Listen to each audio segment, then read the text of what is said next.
3. Tanggapan terhadap replik penuntut umum mengenai pledoi pribadi terdakwa. 1. Penuntut umum membantah menyatakan terdakwa sebagai wanita tidak bermoral. Kemampuan penuntut umum untuk berkelit rasanya patut diberikan nilai A atau sempurna, karena penuntut umum seolah-olah lupa bahwa untuk menguatkan persepsi dalam membuktikan unsur dengan sengaja dan dengan rencana terlebih dahulu dalam surat tuntutannya, penuntut umum telah mencantumkan kalimat pada poin 6 huruf I dan M pada halaman 471 sebagai berikut. Bahwa di dalam keterangannya ahli kriminologi Profesor Dr. Muhammad Mustafa MA memberikan kesimpulan. 1. Di dalam perkara aku kekerasan seksual atau pemerkosaan bukan sebagai motif atau latar belakang yang mendahului. 2. Adanya kemarahan pelaku terhadap peristiwa yang terjadi di Magelang adalah tidak jelas dikarenakan oleh peristiwa apa.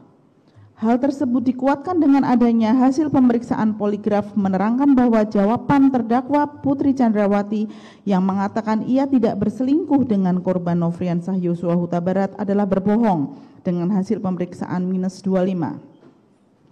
Memang penuntut umum tidak menyebut frasa tidak bermoral secara eksplisit, namun dengan sistematis penuntut umum telah menggunakan informasi yang tidak relevan dengan perkara, mengabaikan bukti-bukti dan fakta-fakta hukum di persidangan, menuduh terdakwa berbohong, hingga secara a contrario menafsirkan hasil tes poligraf yang diperoleh secara cacat hukum dan menuduh terdakwa berselingkuh dengan korban.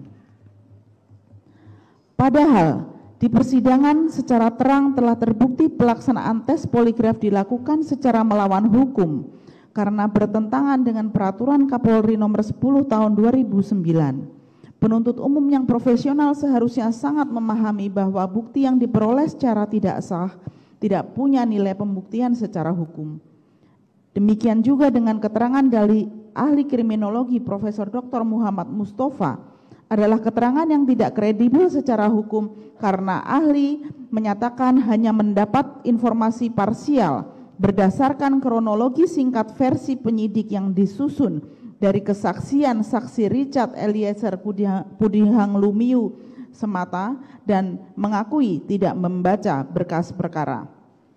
Vide verbatim ahli Mustafa halaman 1824 sampai dengan 1827, angka 872 sampai dengan 897. Hal di atas jelas bukannya membuat terang persoalan tetapi sebaliknya malah memperkeruh permasalahan. Terlebih lagi penuntut umum seakan terikut arus berita hoaks yang disebar di berbagai media dengan sengaja oleh pihak-pihak tertentu, bahkan cenderung menambah panas berita-berita hoaks tersebut dengan menyebutkan adanya motif perselingkuhan di tuntutan saksi Kuat Ma'ruf, namun berkelit dan menyebutkan tidak menyimpulkan hasil poligraf. Vide halaman 5 replik penuntut umum. Perbuatan penuntut umum yang membuat kesimpulan yang bersifat asumtif inilah yang menjadi suatu keberatan yang wajar disampaikan oleh terdakwa dalam pledoi pribadinya. Dampak dari asumsi perselingkuhan yang dicetuskan penuntut umum tanpa satupun saksi dan bukti yang mendukung tersebut telah menyebabkan terdakwa dan keluarganya mendapat fitnah dan stigma negatif dari publik, dan lebih jauh berdampak sangat negatif terhadap anak-anak terdakwa.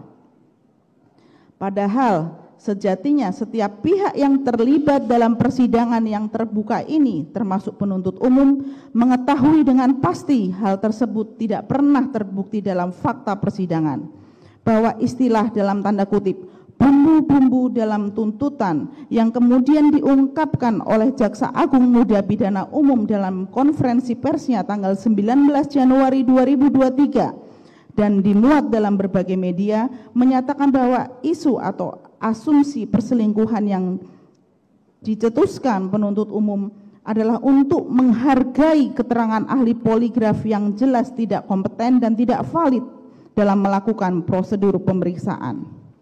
Terima kasih sudah nonton. Jangan lupa like, subscribe, dan share ya.